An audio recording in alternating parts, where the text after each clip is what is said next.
Hello, my name is Gabrielle Burton, licensed marriage and family therapist intern. And I'm jacentwamala, licensed marriage and family therapist. And we are your hosts of the Wealthiness of Healthiness Show.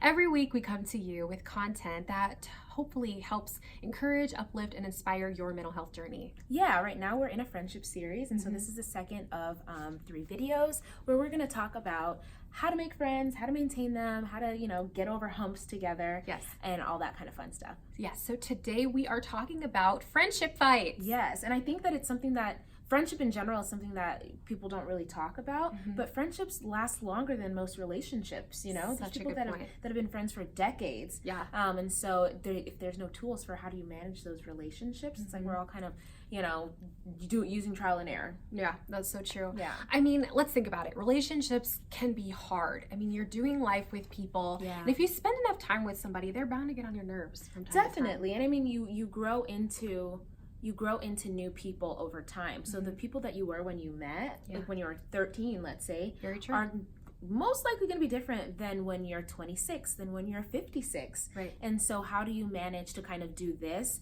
and grow apart and grow together and grow apart and grow together and allow that space in your friendship to continue to evolve over time? So it's definitely a challenge. I can definitely say that I've had a lot of friend fights. For sure.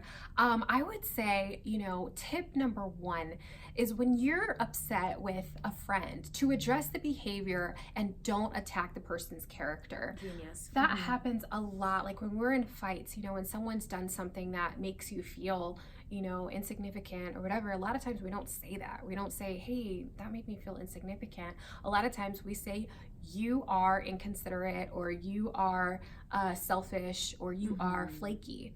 And so it's important that when a friend did something, like let's say a friend tends to run late, instead of saying you're flaky or you're inconsiderate of my time, saying, when, you're running late, it kind of makes me feel that, that our time together isn't a priority. Yeah, and I think that's a great segue for tip number 2, because tip 1 requires vulnerability, right? But so does the next one, right? Yeah. And so in order to pinpoint the issue and not the person, it's helpful to use I statements. And so when you say, I feel disrespected, or I feel sad when, or I feel, helps you to kind of take the pressure off of the other person, and it invites a different conversation. Because when you say things using you and pinpointing what someone has done that might be kind of like a character attack, it invites defensiveness. Totally. So what conversation or what kind of evolution,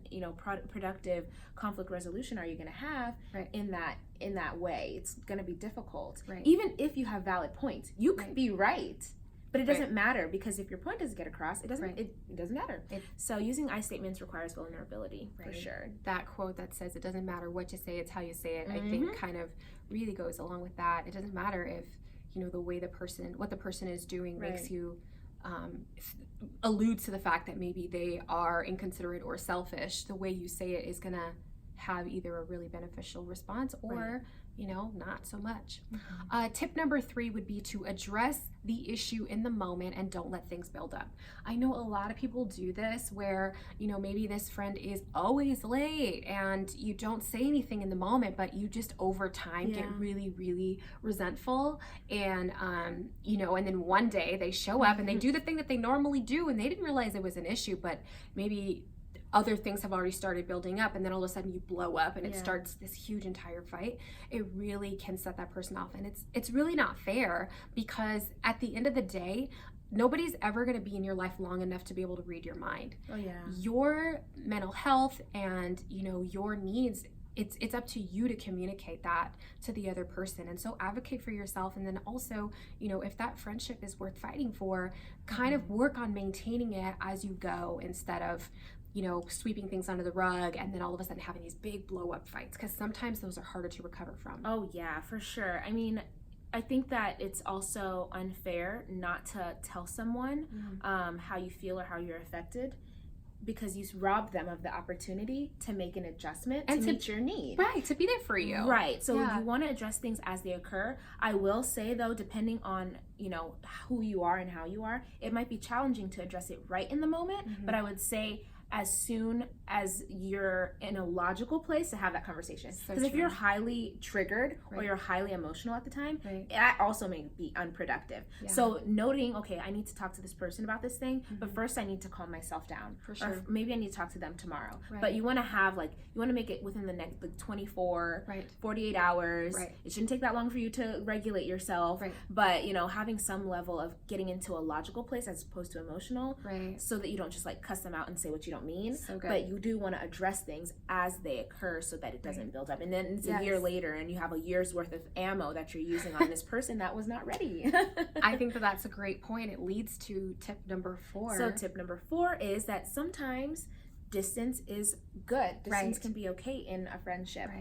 You may need to have a break from your friend, and that doesn't mean, I think that we have this misconception that it has to be all or nothing. If we're friends, we need to be seeing each other all the time, text messaging every day, in each other's lives as much as possible, or cut off and don't talk to you, don't see you, don't like you. And there has to be a happy medium in there, right? And so I have friends that I haven't seen in a long time, not because I even needed a break, but just because of life happening.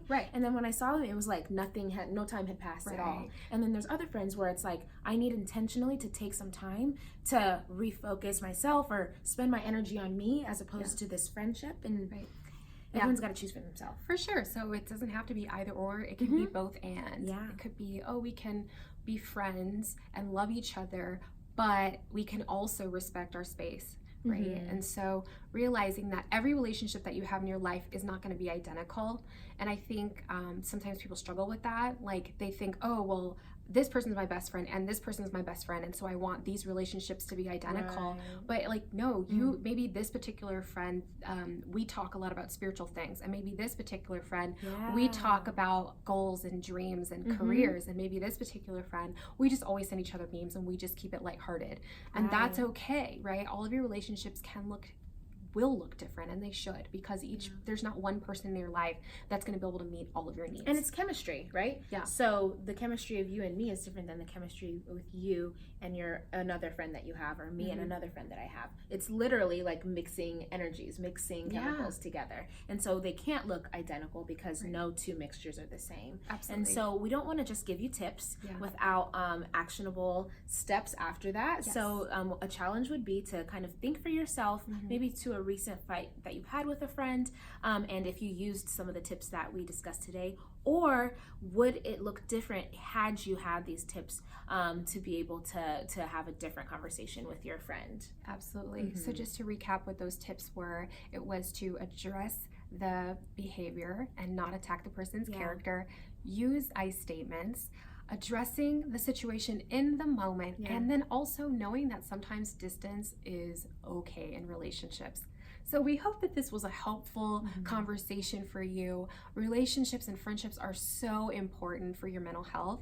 And so if this information was helpful, feel free to share this information with a friend or a coworker. Give us a thumbs up, and we look forward to seeing you next week.